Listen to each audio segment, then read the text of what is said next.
breaking right now at 5. Could moving day be coming for the Wizards and Caps? Monumental sports owner Ted Leonsis is scheduled to make an announcement tomorrow at the site of a proposed new Caps and Wizards arena complex. Come on, you can pull them out. A fiery beltway crash, and proof positive 7 News is on your side. A driver trapped and a 7 News photojournalist teaming up to pull him to safety. Breaking news as we come on the air tonight at 5. Could moving day for the Wizards and Capitals be coming? 24 hours ago, we told you about a possible deal between Monumental Sports and Virginia to move the teams to Potomac Yard. And now it appears that deal is on a fast track. 7 News can confirm tonight that Governor Youngkin and Monumental Sports CEO Ted Leonsis will make an announcement at 9 o'clock in Alexandria tomorrow morning. Of course, there are a lot of moving parts to this story. And we have team coverage tonight to walk you through all of the fast-moving developments. We start with 7 News sports anchor Scott Abraham.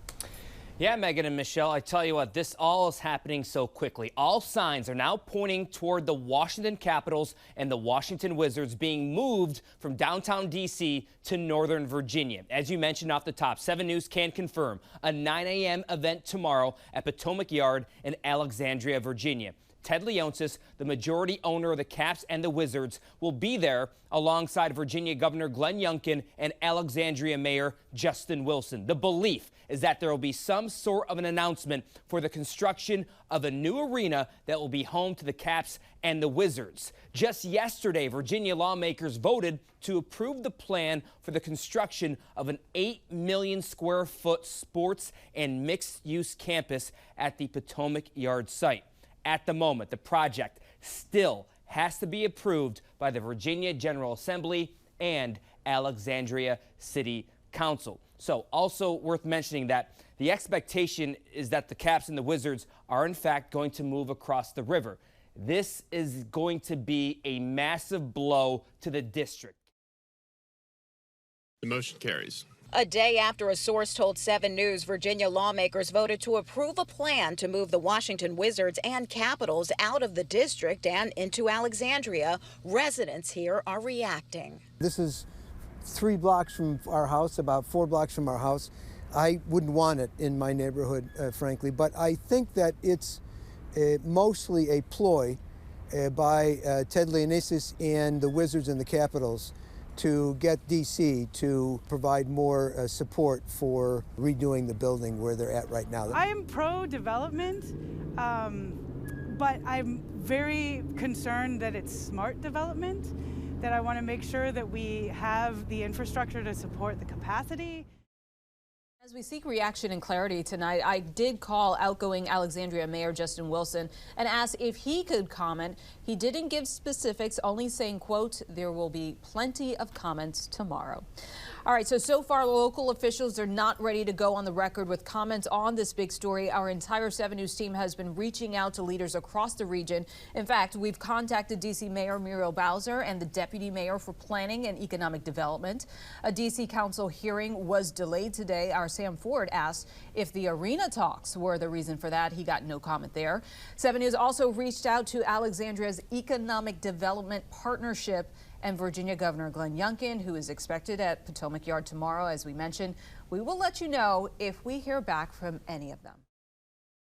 First tonight, a last-ditch effort by D.C. Mayor Muriel Bowser to try to keep the Capitals and Wizards in the city. So let's go ahead and break down that bill that was newly proposed tonight. It would provide $500 million to Monumental Sports and Entertainment, which owns the Capitals and Wizards, for their renovation project. They would have to extend their lease at Capital One Arena through 2052 with no outs beforehand. Now, this is an $800 million renovation project in total. Last month, Monumental Sports asked the city to pay for $600 million of that through public funds. So this bill still comes $100 million short of what they asked for. Earlier tonight, I did speak with a D.C. business leader who tells me he hopes that Mayor Bowser and other city leaders do everything they can to keep the Wizards and Capitals in the city and keep them from moving to Virginia, because he says that would be a major economic blow for the entire city. It has really spurred a lot of the development around our downtown core. $10 billion worth of development. A legacy of economic revitalization in downtown D.C., Capital One Arena may soon lose the teams driving that growth. With an announcement expected Wednesday, that both the Capitals and Wizards are looking to leave the city for Virginia. One D.C. business leader says this would be a major economic hit to the city. It attracts between 2 to 2.5 million people, and that results in a lot of economic activity that's generated that supports not just the economic infrastructure here in downtown, but it really benefits the city as a whole. Right now at 5. It is a great morning to be an Alexandrian. Smiles all around as Virginia rolls out the red carpet for the Caps, Wizards, and a multi-billion-dollar arena complex. Governor Youngkin tonight laying out why he's confident the plan will clear its next hurdle. One possible sticking point is right here near the site. The concerns about an already congested Route 1. While here in D.C., the mayor and council make a counteroffer as we look at how Capital One Arena transformed downtown. And we begin with a story everyone is talking about. Are the Capitals and Wizards a step closer to moving to Alexandria? These are new renderings of what the new sports arena would look like. And the proposal announced by Virginia leaders and Monumental Sports today would take the Caps and Wizards from D.C.'s Chinatown to a site near the Potomac Yard Metro. It is a $2 billion move, but D.C. isn't giving up, announcing their own bid to keep the teams. That's right. 7 News is on your side with team coverage of this big story that could change the landscape of both areas, no matter the final decision. We begin with Nick Minock. He's live for us with a rooftop view of that Potomac Yard site. Nick.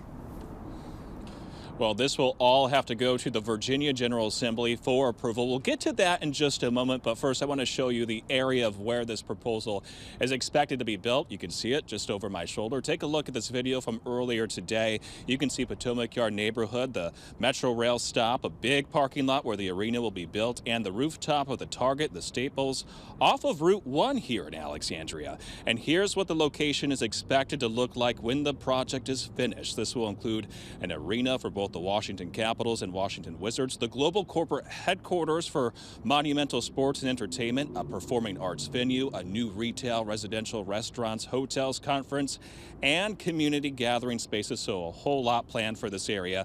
Governor Glenn Youngkin said this project has bipartisan support in the Virginia House and Senate. Take a listen. Well, this is the exact same process that we undertook with HQ2. Which is an agreement, a very formal handshake and understanding, but recognizing that we do need to finalize everything with our General Assembly. We had a unanimous vote from our most important committee, which is our Committee on Major Employment and Investments. That was unanimous. It was enthusiastic, and that sets the stage for a very productive General Assembly session, where we, of course, will finalize. And take a look at this tweet. It's from State Senator Louise Lucas. She's the chairman of the Senate Finance and Appropriations Committee. She writes, while some people want sports stadiums, I want tolls to disappear from Hampton Roads, and I want recreational sale of marijuana. Guess we will have to find compromises this session. So that's from Senator Louise Lucas. She's going to be leading budget talks come January in the General Assembly. I did reach out to some Republican and Democrat state lawmakers. A lot of them are still waiting for more information on this plan before they commit to whether or not they're going to vote for it. That's the latest live in Alexandria. Nick Minock, 7 News. All right, Nick, thank you. Our team coverage continues now with 7 News DC Bureau Chief Sam Ford. He was at Mayor Bowser's press conference today. Very different energy there as she touted why the teams should stay in the district. Sam is live outside Capital One Arena with some historical perspective tonight. Sam? Yes, Scott, Michelle, you know, I was just listening to Nick Minock talk about all the things that they want to have in Virginia. Well, since 1997, this center, which probably generates more economic activity than just about anything in downtown D.C., has brought a lot of those things here. And so the city, obviously, the mayor's administration is extremely disappointed. We know that D.C. fans and D.C. residents are loyal and that they are disappointed today. Senior told me just at our annual senior holiday event, remember, if a door closes, many others open. As the mayor lamented the likely loss of the Wizards and Caps at the Capital One Center, some 30 years ago, it was the Redskins, now Commanders, leaving RFK. But out of the blue, in 1994, D.C. native son, the late Abe Poland, announced he would build a basketball and hockey sports arena in downtown D.C. I will build this building and it will open here. The city demolished these government buildings and made way for what was first called the MCI Center. Downtown Washington was largely deserted back in the late 80s, early 90s. Crime was out of control. That part of downtown, the Chinatown area. Jack Evans was a local council member at the time. He says it transformed the Chinatown area. The end result is a spectacular success up until today for our downtown. And it was repeated when the city put the Nationals baseball stadium in Southeast, followed by Audi Field Soccer Stadium in Southwest. An entire commercial city sprang up. Evans says it all started with the arena. Basketball bringing 20,000 people downtown on nights and weekends can't be replicated. And so what has happened, I think, is a huge blow to the city. I would say this is worse than when we lost the Redskins. The mayor and council have offered Monumental Sports $500 million to keep the teams at the Capital One Center, as she took a swipe at Virginia. We don't ever want to see a business go to one of our jurisdictions. We don't like to see jurisdictions trying to poach businesses from us, so it's disappointing. Monumental talked today as if it would like to continue to have a relationship here with hosting minor events here at the Capital One Center. Mayor was asked her reaction to that. She didn't say no, but she made clear that she has not yet given up on keeping the major teams here, the Caps and the Wizards. Reporting live from Northwest Washington, I'm Sam Ford, 7 News. Sam, thank you. So what would happen to Capital One Arena if the Caps and the Wizards moved to Alexandria? 7 News sports anchor Scott Abraham joining us now in studio with the plans announced today. Scott, fill us in.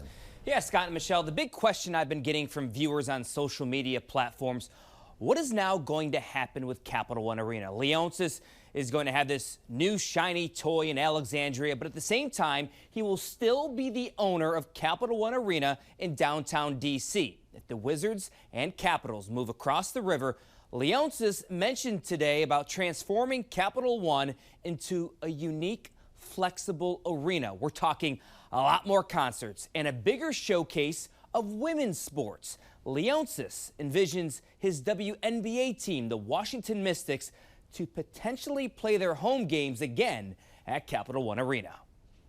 We own Capital One Arena. We also own the Washington Mystics. Women's sports is transcendent. My belief is that at Capital One Arena that we can host women's sports, and our intention is to expand here and keep Capital One Arena in Washington, D.C. a great place.